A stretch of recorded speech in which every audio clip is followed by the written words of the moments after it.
রাধে রাধে বন্ধুরা, শুভ সন্ধ্যা। আজকে হলো 10ই অঘ্রাণ। হ্যাঁ, বাংলার ডেটটা কেন বলছি, কারণ চলো তোমাদের যেতে যেতে বলবো। তো দেখো, কিছু পুজোর জিনিস গুছিয়ে নিয়েছি, মায়ের মালা, ধূপকাঠি, মিষ্টি। হ্যাঁ, আজকে কোনো মন্দিরে যাচ্ছি না বন্ধুরা, তো যেখানেই যাচ্ছি তোমাদের সঙ্গে করেই যাচ্ছি। আর চলো, কেমন অন্ধকার পথ তোমরা দেখো। হ্যাঁ, একদম এই পথ ধরেই পৌঁছে গিয়েছিলাম মায়ের কাছে। তো মাকে যিনি সযত্নে আগলে রেখেছেন, তিনি আর কেউ নন। দেখো, আমাদের বাড়িতে তোমরা দেখতে পাও এই জেঠিমাকে, মানে আমাদের বাড়িতে আমার কাজে উনি সহযোগিতা করে থাকেন বন্ধুরা। তো উনি যখন 8 বছর বয়স, এই মাকে উনি স্বপ্নে পেয়েছিলেন। হ্যাঁ, স্বপ্নে পেয়েছিলেন, এবং ওনার বাপের বাড়ির সাইডেও বিশাল করে এই মায়ের পুজো হন। রক্ষাকালী মা উনি, তো মায়ের রূপ আর কি, রক্ষাকালী রূপে উনি মাকে পান। তো দেখো কত কষ্ট করে, হ্যাঁ দেখো, আমি এটা তোমাদের সঙ্গে শেয়ার করার একটাই কারণ, দেখো কত কষ্ট করে উনি থাকেন বন্ধুরা। আজকে উনি দীর্ঘ 50 বছরেরও ওপর ধরে উনি পুজো করে যাচ্ছেন। ওনার বয়স যখন 8, তখন উনি মাকে স্বপ্নে পান। তো দেখো, কোনো পরিস্থিতিতেই উনি মাকে হাতছাড়া করেননি, মাও ওনাকে ছেড়ে চলে যাননি।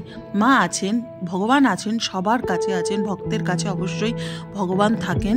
তো দেখো, আমার দেওয়া মালাটি মাকে পরিয়ে দেওয়া হচ্ছে, আর আমি ভোগের জন্য আগেই ভোগ প্রসাদী মাকে পাঠিয়ে দিয়েছিলাম, যেটা রান্না করে খিচুড়ি প্রসাদ করা হয়েছে।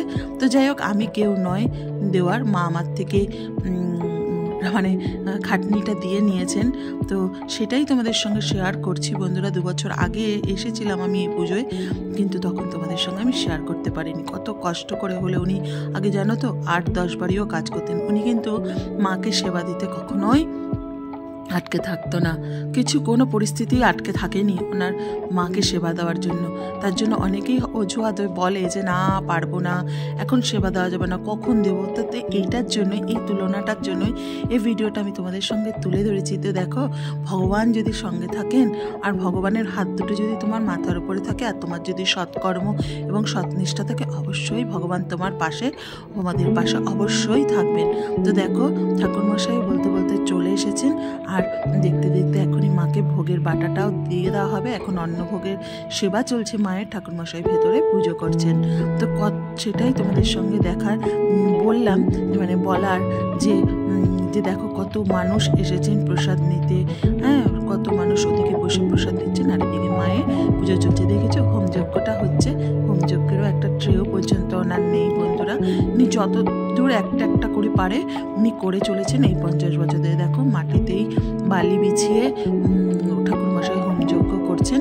তো ওনার পুজোটা খুব শান্তিমতো, উনি যতদিন বেঁচে থাকবেন অবশ্যই মা ওনার সঙ্গে থাকবেন, আর পুজোও উনি দিয়ে যাবেন।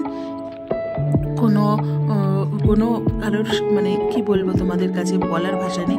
সাহায্য বলতে, যারা ভালোবেসে মাকে যেটা করেন আর কি, কেউ একটু মালা দিল, কেউ মিষ্টি দিল, কিন্তু উনি ওনার কর্মে অটুট থেকে, ওনার খাটনির পয়সা, উনি যে লোকের বাড়ি কাজ করে করে গুছিয়ে রেখে পয়সাটা, এই যে পুজোটা করেন, ওনার অবশ্যই তাতে ভগবান ওনার প্রসাদ গ্রহণ করবেন। তো সকলে বলো রাধে রাধে, জয় শ্রীকৃষ্ণ, হরি বল। সকলে ভালো থেকো, সুস্থ থেকো। আবার দেখা হচ্ছে নতুন কোনো ব্লগে।